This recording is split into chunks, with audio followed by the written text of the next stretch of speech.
네, 오늘 말씀은 민수기 34장 16절부터 29절까지의 말씀을 함께 보도록 하겠습니다.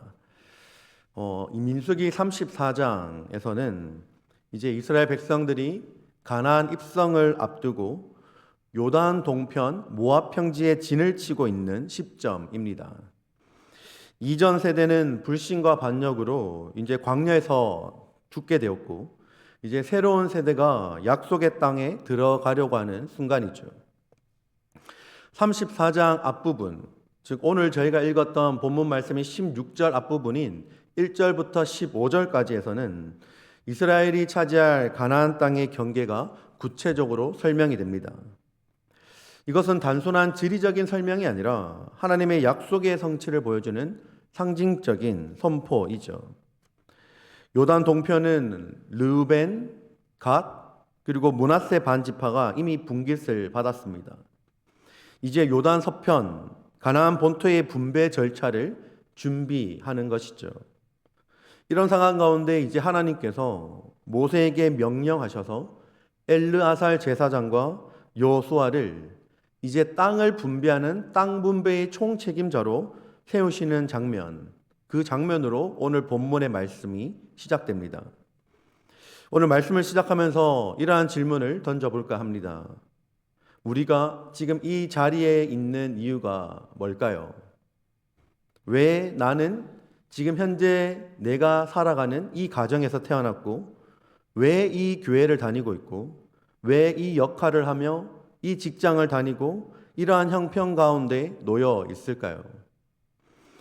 그것이 만약에 우연이 아니라면, 그것이 실수나 사람의 판단 때문이 아니라면, 하나님께서 그 자리를 주신 자리라고 한다면 여러분은 지금 이 순간을 어떻게 살아가고 계십니까? 우리가 함께 읽은 본문 말씀인 민수기 34장 말씀은 오늘 쭉 이제 읽다 보면 여러분도 느끼셨겠지만 그냥 단순한 이름의 목록처럼 느껴집니다. 가나안 땅을 지파별로 나누는 일에 각 지파에서 한 명씩 뽑힌 지휘관들의 이름이 계속적으로 열거되어서 나오죠.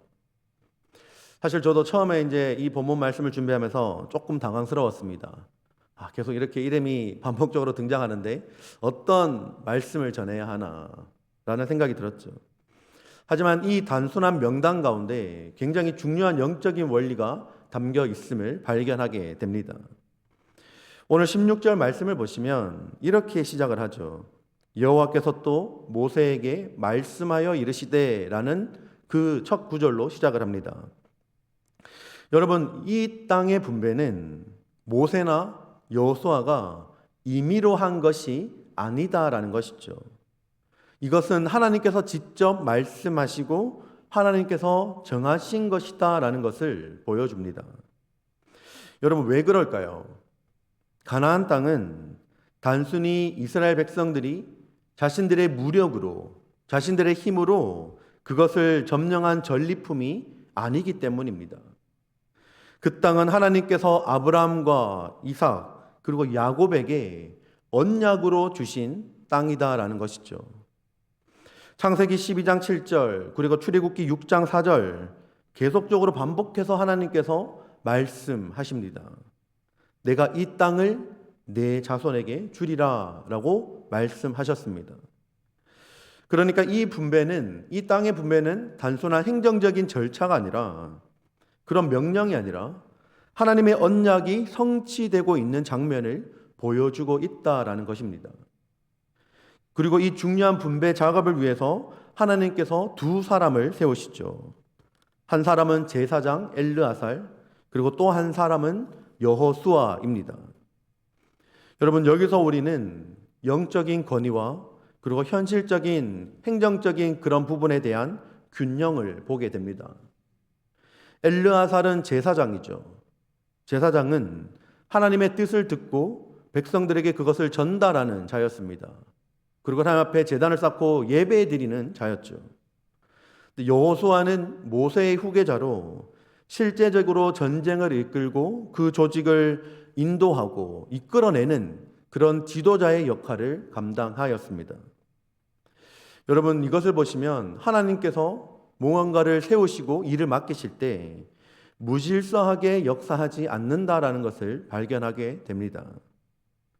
항상 질서 있게 책임 있는 사람들을 세우셔서 하나님의 뜻을 이루어 간다라는 것이죠. 여러분, 그것은 오늘날 우리에게도 마찬가지입니다. 우리가 서 있는 삶의 자리는 하나님께서 정하신 분기시다라는 것이죠. 내가 있는 곳이 바로 하나님께서 허락하신 곳입니다.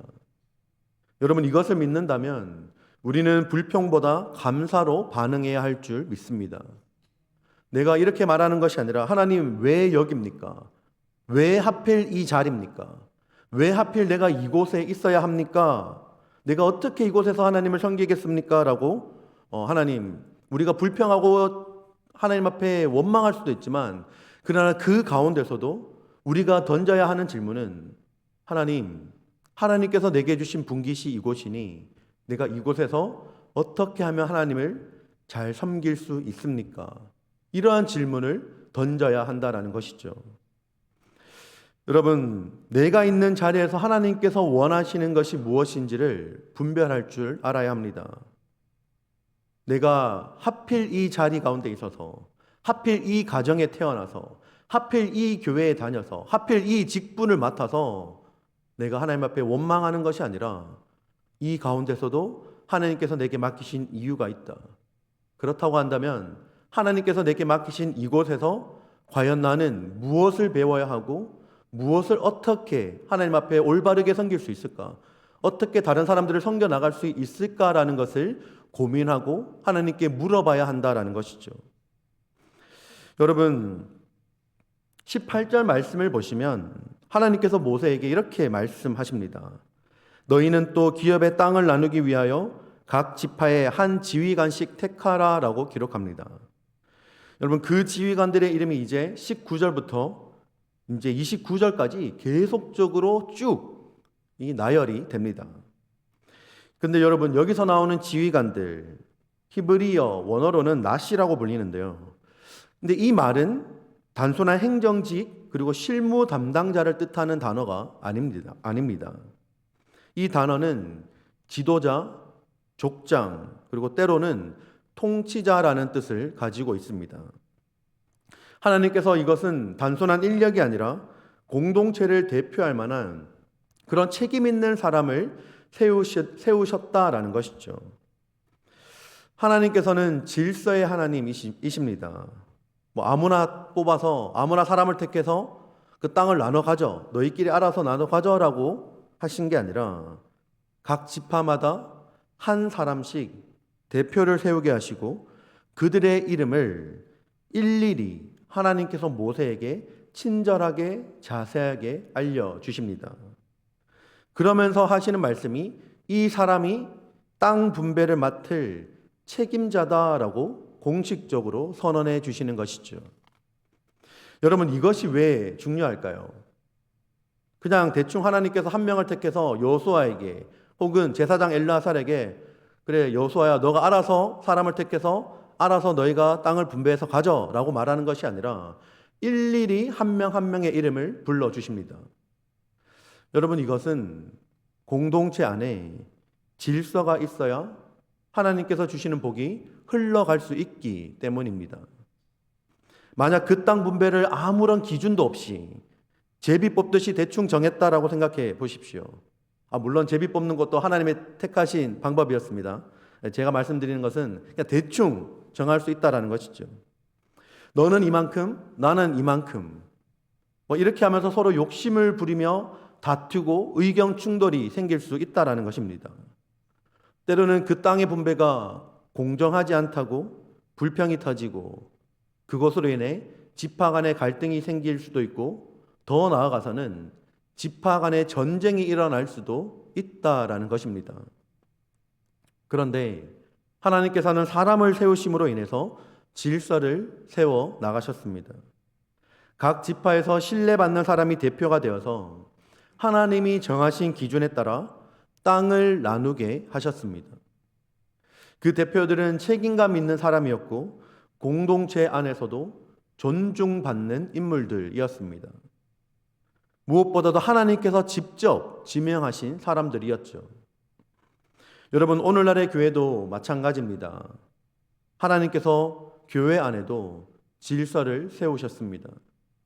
장로님, 권사님, 그리고 집사님, 또 목사로 부르신 자들, 그리고 직분은, 이러한 직분들은 사람이 만든 제도가 아니라 하나님께서 공동체 안에 주신 그런 질서의 통로임을 우리가 기억해야 한다라는 것이죠. 물론 직분자만 쓰임 받는 것이 아닙니다. 기도하는 성도님들, 봉사하는 성도님, 그리고 조용히 섬기는 그 모든 분들이 다 하나님의 사명을 감당하는 사람이죠. 그런데 중요한 것은 뭐냐 하면 하나님께서 그 사람들에게 책임을 맡기셨다라는 것입니다. 그러니까 하나님께서 세우신 사람들은 자기 자신만을 위해서 사는 것이 아니라 공동체를 위해서 사는 사람, 그리고 하나님의 뜻을 이루기 위해서 헌신하는 사람이어야 한다라는 것이죠. 여러분, 간혹 가다 보면 세상에서든 직장에서든 가정에서든 교회에서든 항상 보이는 장면들이 스스로의 권한은 행사하려고 하지만 본인에게 맡겨진 책임을 다하지 않으려고 하는 모습들을 간혹 보게 된다라는 것입니다. 우리는 우리의 권리를 주장하고 싶어 합니다. 늘 나에게는 이러한 권리가 있어. 나는 교회 안에서는 이러한 권리가 있어. 나는 교회 안에서는 이러한 파워와 힘이 있어 라고 말은 하지만 그에 따른 책임과 의무는 다하지 않으려고 하는 모습들을 보게 된다라는 것이죠. 그런데 하나님께서 세우신 사람들은 그런 사람들이 아니라 하나님께서 그 사람들에게 책임을 부여하셨을 때 권한뿐만 아니라 책임까지도 감당해야 한다라는 것입니다. 여러분, 오늘 본문 19절 말씀을 보시면 유다 지파의 대표로 우리가 굉장히 익숙한 이름이 등장합니다. 그것은 바로 갈렙이죠. 근데 여러분, 놀랍게도 갈렙은 히브리 사람이 아니었습니다. 그는 그나스 사람으로서 사실상 이방인의 혈통을 가진 사람이었죠. 출애굽할 때 아마 함께 따라 나온 족속 중에 하나였을 가능성이 큽니다. 그런데 그런 갈렙이 어떻게 이스라엘 백성들 가운데 가장 선임 지파인 유다 지파의 대표가 되었을까요? 어떻게 보면 전통 순혈주의가 아니라 이제 굴러 떨어진 돌이 박힌 돌을 빼내는 형식인 것이죠. 그런 갈렙을 하나님께서 유다 지파의 대표로 세우신 이유가 뭐였을까요?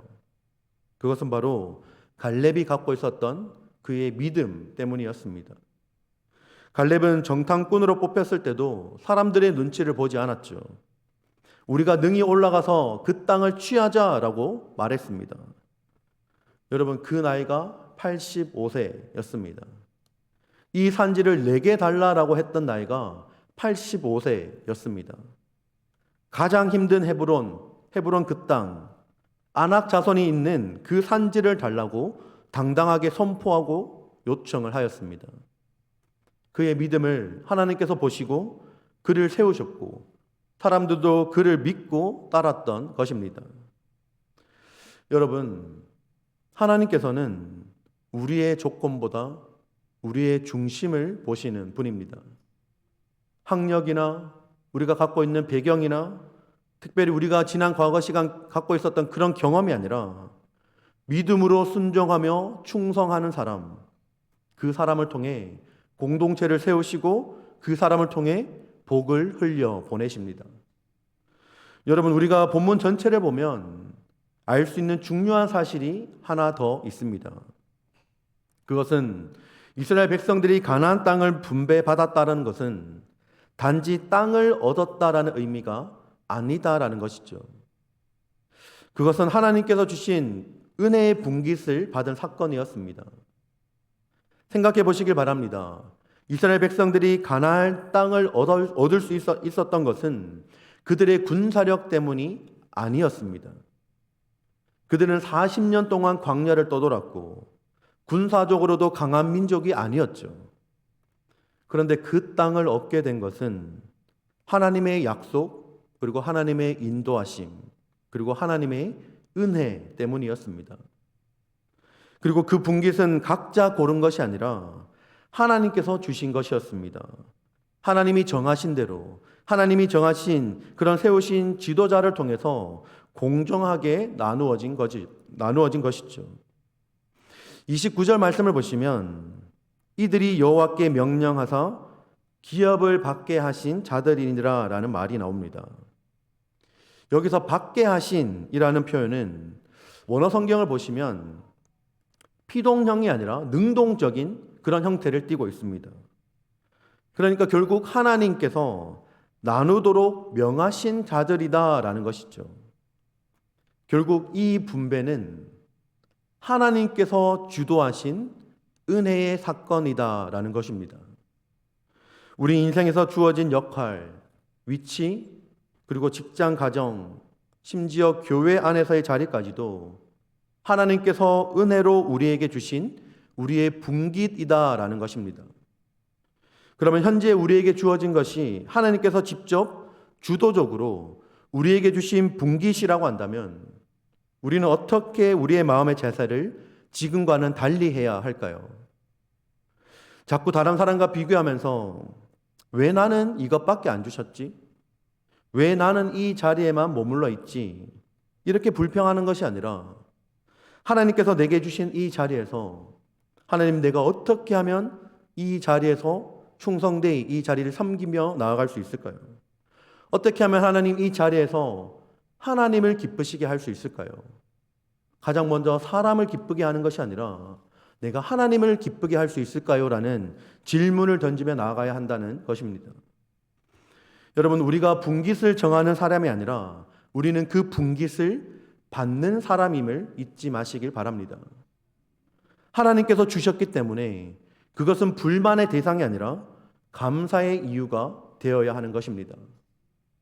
하나님께서 분깃을 은혜로 주십니다. 그리고 그 분깃을 공동체를 통해 질서 있게 나누어 가십니다. 그리고 그 일 위에 사람을 세우시고 각 사람에게 사명을 맡기십니다. 지금 내가 있는 그 자리, 내가 맡은 역할, 여러분 그것은 하나님께서 정하신 자리고 은혜로 내게 주신 분깃이다라는 사실을 잊지 마시길 바랍니다. 여러분, 그렇다고 한다면 우리가 할 일은 너무나 분명합니다. 그 자리를 감사함으로 받고 충성스럽게 감당하는 것입니다. 그 자리를 마치 내가 잘해서 내가 이렇게 열심히 일을 했기 때문에 그것을 계급장처럼 생각하는 것이 아니라 혹은 그 반대로 내가 너무 별볼일 없는 위치에 서 있다고 생각해서 불평하거나 주눅들어 있는 것이 아니라 그 모든 것이 하나님께서 주신 분깃이며 은혜임을 기억하며 그것을 충성되이 하나님 앞에 섬기며 나아가야 되는 것입니다. 여러분, 우리가 입으로 참 많이 부르는 찬양이 있죠. 모든 것이 은혜, 은혜, 한없는 은혜, 내 삶에 당연한 건 하나도 없었던 것을 이라고 많이 찬양합니다. 굉장히 많이 인기가 있던 찬양이죠. 근데 우리가 입술로는 이러한 찬양을 하면서도 그 모든 것이, 내게 주어진 모든 것이 은혜라고 찬양은 하지만 우리의 마음은 여전히 비교하고 섭섭하고 시기와 질투를 하고 하나님께서 주신 분깃을 여전히 작게 여기고 때로는 다른 사람의 자리를 더 크게 부러워하며 살아갈 때가 많다라는 것입니다. 그런데 여러분, 하나님께서는 실수하지 않으시는 분입니다. 하나님께서는 우리의 자리를 모르고 배정하신 분이 아니다라는 것이죠. 하나님께서는 우리보다 우리 자신을 더 잘 아시고 우리가 감당할 수 있는 자리, 우리가 있어야 할 곳, 우리를 통해서 하나님의 뜻을 잘 이룰 수 있는 그 자리에 우리를 세우신 줄 믿으시길 바랍니다. 그러니 그 자리를 귀하게 여기십시오. 불평하거나 스스로를 작게 여기지 않기를 바랍니다. 그리고 때로는 그 자리를 통해서 그것을 자랑하거나 그것으로 스스로를 높이지도 마시길 바랍니다. 그저 맡겨진 자리에서 감사함으로 충성스럽게 묵직하게 신실하게 살아가는 것, 그것이 바로 은혜를 아는 사람의 삶입니다. 오늘 우리에게 주어진 그 자리, 그 사명, 그 역할이 하나님의 분깃이며 하나님의 은혜임을 깊이 새기고 그 자리에서 하나님의 나라를 세워가는 주님의 복된 일꾼 되시기를 주 예수 그리스도의 이름으로 축복합니다. 함께 기도하며 나가